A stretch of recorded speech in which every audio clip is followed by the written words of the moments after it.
Let's talk about an interesting story on page 2 of Daily Telegraph, in which the Census people, who the Office for Statistical Regulation, say they might have messed up on the trans population. They might now say that actually the trans population is a lot smaller than they thought it was. Yeah, and it's very interesting because when the census data came out, there was a disproportionately high amounts of trans people in Newham, Brent and places like Luton. They said there were 262,000 trans people, equivalent to 0.5% of the population, or 1 in 200 people. Yeah. They now say it's nothing like that. No, absolutely. And I have to say, when I saw the figures come out for Newham, that would have been a bit of a surprise to a lot of the Bangladeshi uncles there. Their neck of the woods has a disproportionately high number of trans people. Absolutely right. I've always said that, you know, that we have a disproportionate amount of conversations about trans rights, considering how few people it actually affects. No, absolutely. But I think there's a more serious issue here almost, Mike, that this is Office of National Statistics. You want to trust this source when it comes to very important forms of population data. Yeah, if they're not adding things up right, absolutely. we've got a this for me is a spectacular blunder, and I think going into when it comes to future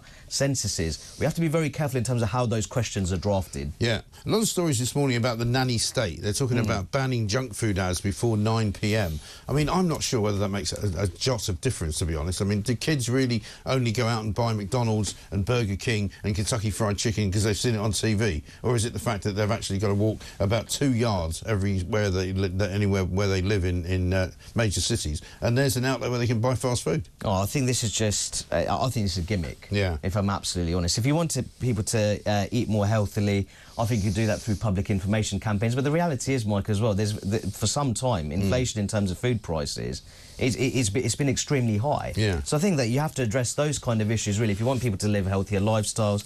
I think that more generally, I think in terms of young people, perhaps they weren't quite as outdoorsy as previous generations. But there's a lot of noises being made, aren't there, since yesterday, since they talked about the NHS being in dire state and needing to be fixed and needing to be reformed and all of that. But there's a sort of, what I would call a slightly unhealthy undercurrent of politicians telling us that we should live healthier lives. Well, I'm sorry, it's got nothing to do with them, how we live our lives, right? We pay our taxes, we live our lives how we want. No, absolutely, and I think if politicians want to make that argument, they have to set a good example themselves. Yes. And I think that some of them don't live the healthiest lifestyles themselves, if truth be told. Well, exactly. So if you want to make that argument, but that's why it's so ridiculous. You know, what are you going to do? You're gonna, I mean, I actually heard a radio presenter yesterday on a station which I very rarely listen to, talking about making sure that everybody knows about the benefits of broccoli. And you're kind of going, sorry? Well, you want somebody selling broccoli to you, coming around in a sort of broccoli brigade, you know, bus, and handing out broccoli to people and going, you'll be much healthier and you won't put a strain on the NHS. I mean, some of the most healthy people put a strain on the NHS every weekend because they break their legs falling over, having cycled somewhere, or they have heart attacks while they're running, jogging, you know, doing exercise. You know, it's not a recipe for health, no matter what happens. No, absolutely. And I think that more generally with NHS, I think the sanctification of the NHS has been a very serious problem in terms of reforming it. And I think that what we need to look at is more in the community care. Yes. And I think the reality is we need to be more open to private sector involvement in healthcare provision in the UK. That's not to say we're going to adopt a US-style healthcare approach, but I think we need to mix up the providers of healthcare. But a lot more people are now going private because they have to. Yeah, no choice, out of necessity. And I've done that, and I have to say the difference is absolutely stark. You know, the difference between going to the NHS and going private is incredibly different. Let's talk about touching wood. According to the piece of The Sun, page 3, if you're a bit stressed out, touching wood is not just for bringing good luck, it can also have a calming effect, according to Baroness Cathy Willis from the University of Oxford. I mean, when I read the headline "Touching Wood," I mean, you thought something else. Yeah, well, this is a bit early in the morning for that kind of talk, but I know what you mean. It's a bit of a strange one, it's but yeah, I mean, we are told that everybody now in this country is more stressed out than they've ever been. You know, we know that young people can't handle anything, so maybe they have to buy like a little plank or something like that. Plank of the week, by the way, coming out a bit later on.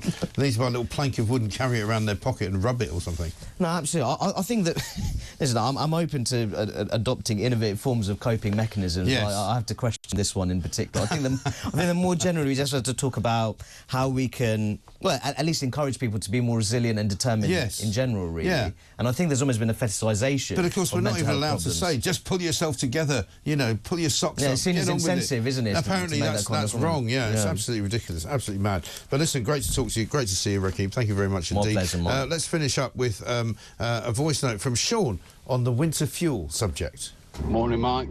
Sean from Grimsby here. Just got into work, found out there was no risk assessment done For the OAPs, this government really just does not care, do they? Great show, mate.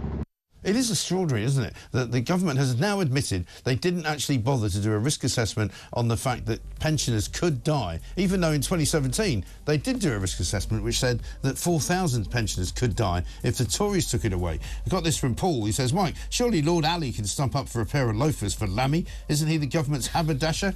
Regards, Paul from Cowfold. And Andy says, morning, Mike, Labour called the Tories cruel for the amount of people using food banks, and they would sort it as a priority if elected. Is there any progress on this? They seem very quiet on the subject, says Andy. Well, this is the problem, Rakib. I mean, they're just not doing what they said they would do, and they're doing all the things they said they wouldn't do. No, absolutely. And I think that Sir Keir Starmer, when he was leader of the opposition, he made a big deal out of introducing a more mature and effective. He said the grown-ups are back in charge. Absolutely, the grown-ups are back in charge. Well, I'm sorry, mate. Back to the kindergarten. I'm sorry to say, if you're going to make these winter fuel payment cuts without making a serious and rigorous impact assessment, it's all over. I can't take your quality of governance very seriously. Exactly right.